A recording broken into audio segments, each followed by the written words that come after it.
Alright guys, so today I'll be doing an update to my previous video. In the previous video, I went ahead and wired my dash cam all the way to my cigarette lighter, running the wires down here.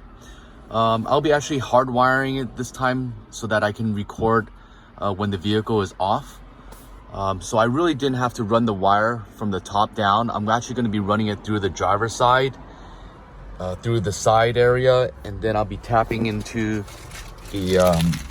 the fuse panel on the bottom section right here. So I bought one of these fuse splitters on Amazon, and that'll be able to split so that I can tap into the constant wire, the ACC wire, and also find a nice ground area there.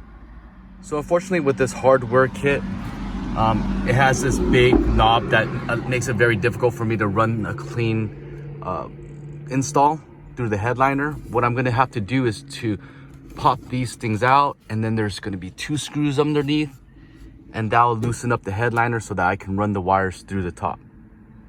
Now these are going to be a 8mm, so go ahead and remove.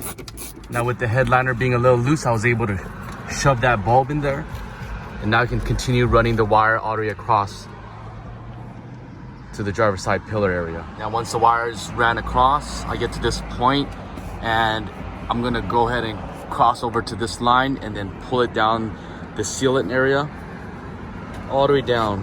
So in order for me to access the fuse box area, I do need to pull these things out. Just give it a quick tug, and then there's a little knob right there. Just go ahead and unscrew it, and then this panel pops right out. All right, so now that the wires ran through the side right here, the harness kit comes down right here, and now goes the fun part. So this is going to be the fuse box location area. As you see it, I've already tapped one for another install that I did, but I'm going to be doing a very similar install to attach a constant on here so that the dash cam stays on when the car is off. So with your testing meter grounded, the way to test your fuses to see if it's going to be a constant is you want to just go ahead and press. There's these little side metal pieces to the fuse, and your meter will light up if there's power going into it. And to test if you are trying to get an ACC, which is an ignition wire, you want to turn on and off the vehicle. And if it goes on and off, then that means it's the correct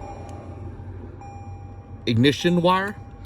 And that's how you test for a constant power and for a ignition only.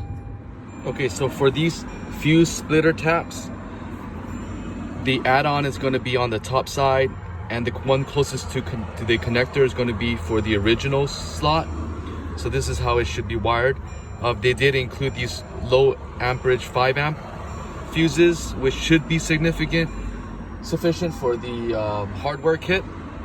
So now that I've located the positive and the ignition wire, I can go ahead and plug these in as so. So as you can see, I went ahead and tapped that 10 amp area. So as you guys can see, I went ahead and tapped the 10 amp area up top right here, and it's going to come out this side. Now I have both fuses on, so when I test that line, it should power up. That's so this is going to be the constant power. Regarding the ground wire, I'm going to be using the bolt back here. I've already tested it with my meter and it works for ground, so that's the closest spot I'll be using without having to drill. All right, so now that I've grounded the wire between this bolt right here, I went ahead and attached the ignition as well as the constant power, and everything is wired up and ready to go. And I'm going to go ahead and press the power, make sure everything powers on.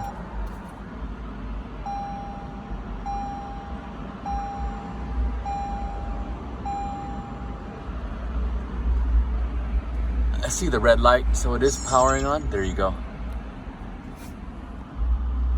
All right, go ahead and tuck all your wiring, put back the panel, this back as well. Alright guys, so I hope you guys enjoyed the video and found it helpful. This is how you guys wire your dash cam. And again, read your instructions before you do so. Mine actually had instructions to set the settings for parking mode before you install it, so follow the instructions. Hey guys, once you've installed the hardware for your camera, go ahead and download the Viofo app, and it's a pretty easy process to set up. All you need to do is hold down on the top right hand button, the Wi-Fi mode. Once you have that connected, go ahead and log on to the Wi-Fi connection on your phone, select the Viofo app, and make sure that you turn your parking sensor on. And when you're done with that, you can adjust the parking sensor. I'm currently having it at medium. I'll test to see how that goes. If I need more sensitivity, I'll raise it. But so far, it looks pretty straightforward. This is a video of it recording live right now, and it looks pretty good, pretty sharp. I'll do another video to let you guys know how I like the app and how it works in a few days. Thanks for joining in.